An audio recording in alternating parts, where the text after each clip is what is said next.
This is a special announcement about a propane safety recall, so listen up guys.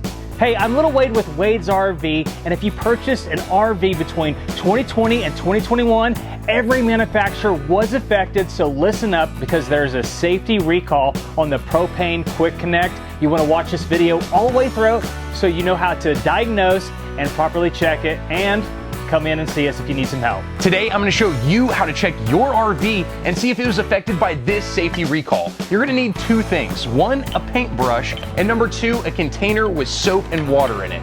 Then you're gonna go to your propane disconnect. There's two ways to find it. Number one, there'll be a sticker usually located on the skirting, or number two, it'll be next to your outside kitchen. You're gonna wanna make sure your propane is turned on, and then you're gonna go underneath your coach. You're gonna take your soapy water and brush it all over the connection. And you're gonna look for any extra bubbling. If it's bubbling, that means you have a leak. If you're experiencing this problem, give us a call right now so we can get you in the shop with one of our certified technicians. Our number is 918-291-1011. And always remember, we're located on 161st and Highway 75, just 5 minutes south of Tulsa Hills, where you can turn miles into memories.